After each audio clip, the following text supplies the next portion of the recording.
Coney Island in the 40s and 50s was the greatest place in the world to grow up. All of us were poor, but we didn't know it. So we just had fun. I mean, for 4 months a year, Coney Island was the hub, the mecca for millions of people. I worked at Nathan's hot dog stand. I worked at the Freak Show as a barker. I mean, I used to stand there and say, step right up, 10 cents when you see Jojo the dog face boy, whatever. And I learned a lot. And then Coney Island developed more television writers, I think, than any other place in the world.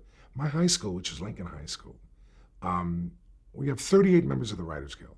But some of the writers who came out of there, like Sam Rolfe, who did The Man from U.N.C.L.E., Have Gun Will Travel, Frank Lupo, who's got, I guess, was Walker, Texas Ranger. He's not Frank Abatamarco. I'm trying to, we have Joseph Heller is from Coney Island. I spoke to him the day before yesterday on National Public Radio. Mario Puzo, Mel Brooks went to the high school, Neil Sedaka, Neil Diamond, all of these people around the same period from Coney Island, including stars like Lou Gossett, who was my roommate. Lou stood up for me at my wedding as my best man. Herb Edelman, Herschel Bernardi, another great television person. So Coney Island was a wonderful breeding ground for creativity. How did all of this art and culture, you think, impact and affect you? The books, the films, the radio, the theater that you were experiencing at that age. How did that affect you? Well, as I said, I came from a very poor family.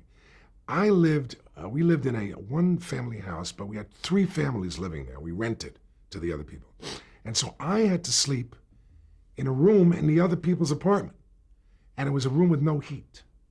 So the only way I kept warm, I had a big radio with the tubes.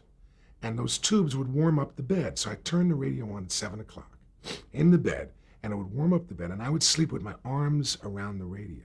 And if there is anything to sleep teaching, I remember shows with Olin Soule, a mutual friend of ours. I remember shows that I don't remember hearing in consciousness, but I must have listened to them after I was asleep. So I had my arms around the radio, keeping warm and listening to the radio. And then I got a library card when I was very young, because we couldn't afford to buy books. But I started going to art school when I was 6.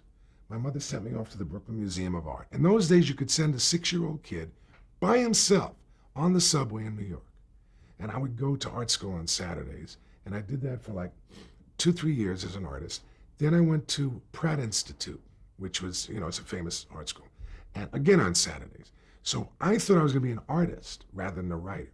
And I still use the art technique that I learned as a writer. Because the techniques for creativity are the same. You don't ever start on a blank page by writing fade in, interior, Ross household. You got to have an outline, you got to have a structure. And the same thing happens with art. I mean, if I'm going to do a painting, and there's several of my paintings around the house, I first start with pencil sketches, fill it in, decide which colors I'm going to do. And that's the way you do it with writing, too.